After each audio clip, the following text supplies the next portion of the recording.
Well, good morning, sisters and brothers. This is Tuesday, so this must, of course, be the Tuesday tune-up. Special live edition today. And you may wonder, wow, Rick, is there some sort of deep meaning behind the idea of doing a live version of this today? Thanks for thinking of that, but no, there really isn't. It merely is that with the press of all the other things that were going on at the church last week, I didn't get to record a video in advance, and so we're doing this live today. Pretend it's the old Ed Sullivan days when everything was live, right? I want to talk this morning about our namesake. There's a reason I'm standing here with the three wise men, the three kings.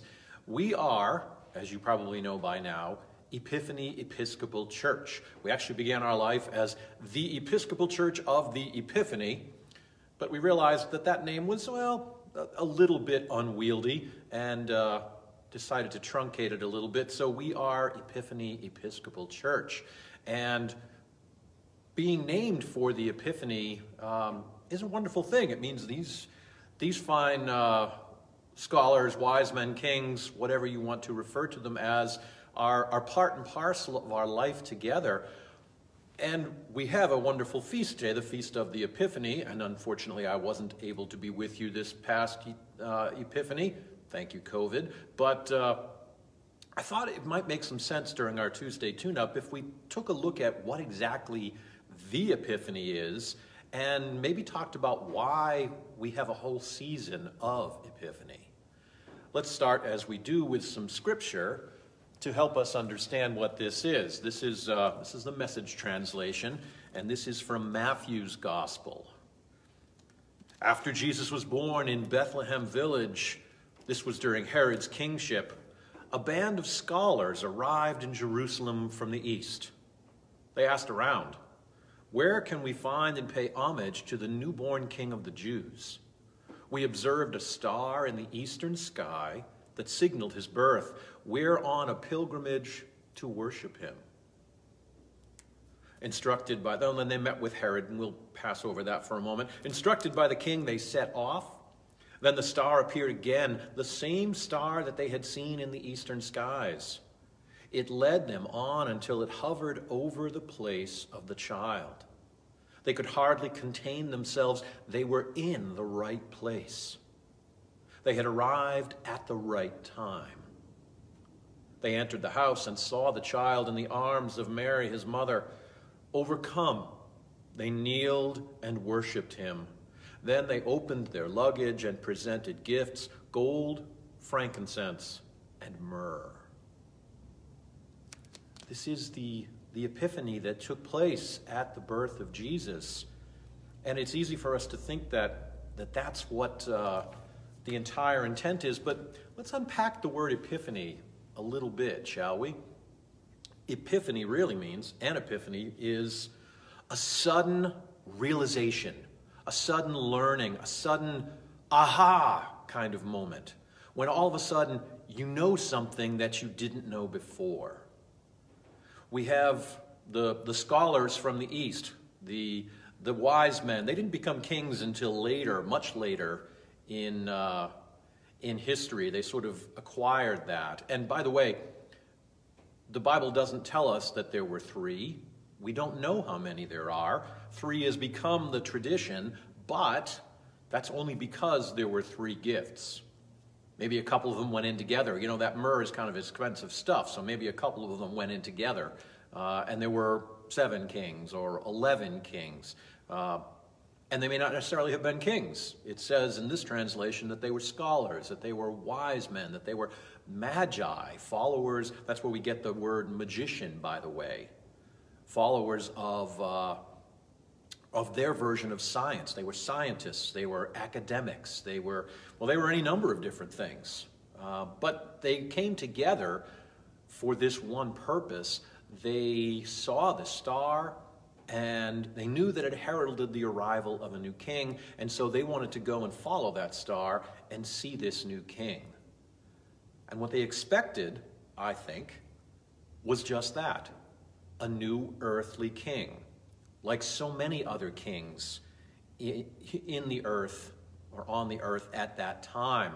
Remember that there were kings of big, huge empires like Britain, as we think of that way. Think of like the Tsar of Russia, you know, huge, huge world, Charlemagne, you know, the ruler of this vast empire. But there were also kings of little nation states, little territories. In some places, especially in Scotland, Wales, and the Britons, you could be king of a little area no bigger than Henderson, Nevada. So kings came in all sort of shapes and sizes, but these wise men knew that a new king had come, and that's what they expected to find. And they went on this quest, which was a very significant undertaking that involved a lot of time, a lot of expense, a lot of hardship, a lot of struggle on their part. And yet, they wanted to see this new earthly king, and then they get there and they find that this is not what they expected it to be. For this king that they have come to see is not an earthly king, but is God himself, the King of Kings, the Lord of Lords, the Messiah indeed. That is the epiphany that they have. For when they see the child, they are instantly struck by the realization that this isn't just any king. This isn't the king of this little village. This isn't the king of this state. This isn't Charlemagne. This isn't anything other than the very God himself. And that sudden realization that they are in the presence of divinity is, in fact, the epiphany. And it's such a profound change for them that that's what we celebrate throughout this entire season of Epiphany. We have the Epiphany, which takes place on January the 6th, but we celebrate the season of Epiphany all the way up until Ash Wednesday. And this year, Ash Wednesday is quite late. You probably know that Easter changes based upon, well, there's a whole lot of reasons why Easter changes. That's a topic for another live stream broadcast. But this year, Lent doesn't begin until the first week of March. So we have a very long and luxurious time to ponder the Epiphany.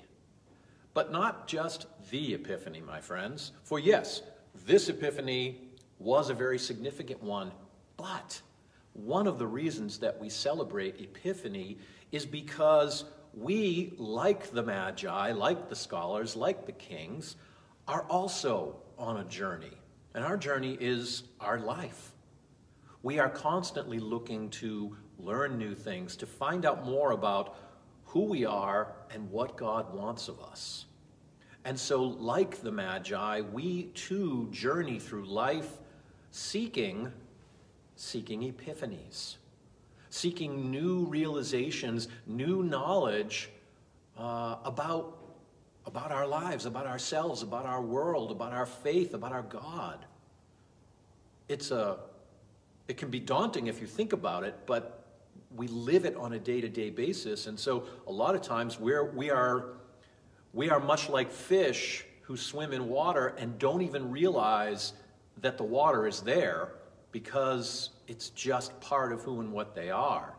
I want to suggest that we use this season of Epiphany to be the fish who realize that water is all around us and to be thankful for the water, and to use this time to look for new things that we can learn, new things that can strike us, new things that can help us see a thing we've seen a million times, but see it in a new way. I'll share an example with you. This past December, by the way, is a fairly busy time for clergy. I don't think that comes as a shock to anybody. But there's a lot of things that come up at the end of the year. There's a lot of preparation for Christmas. Advent is still taking place. There are many, many, many different services. And then you have all the family things that December and Christmas gets to be a pretty busy time. And it's unfortunately all too easy to sort of lose sight in that busyness of what it really is all about and why we're doing what we're doing. Well, this December I had an interesting experience. Our very vibrant outreach ministry here at Epiphany, partnered with a new organization called Hope for Prisoners. And what they were doing this year, Hope for Prisoners, they were working with the children and families of incarcerated folks to put on a Christmas for them that they would not normally get. Think about what Christmas might be like if your parent is in jail. You don't get to have that sort of curry or knives Christmas that we all sort of strive for. Well, Hope for Prisoners worked with a lot of different charities and with the prisons and the jails, and provided space for 100 different inmates to come and be together in this one huge hotel lobby where they set up all these individual little living room sets, furniture, decorated Christmas trees. They put on a great meal for them, and they had toys for all of the kids. And then we were fortunate enough to go the day of the event, early in the morning, and help set all of this up. So we were moving furniture. We were setting up and decorating Christmas trees. One of my things is I got to be the one who took these huge sacks of toys. They were all in garbage bags, but believe me, I felt a lot like Santa Claus, carrying these bags of toys and putting them down and putting them out under the Christmas tree for these families to enjoy. It really was a remarkable event, knowing that we were helping give these people a gift, and yet we would never see them, and they would never know who we were. I kind of felt a little bit like one of Santa's elves. I know I'm mixing metaphors a little bit here, but it was sort of an epiphany for me to help me understand Christmas in a new way for folks who live a different life than my life has been. Talk about the idea of walking a mile in someone else's shoes. It gave me that little bit of a glimpse into what it was like, and it really, selfishly, it really reset my sort of Christmas clock and gave me that injection of Christmas spirit that can be a little bit lacking. I had to open myself to that opportunity. And so that is just one example, my friends, of the way you can have an epiphany in everyday life. They don't have to be grand and glorious like the Magi's, although that was certainly wonderful. Open yourself to those possibilities. Be seekers. Be the people who look for opportunities to learn new things, to experience new things. Step outside of your comfort zone. For that just might be where you meet God.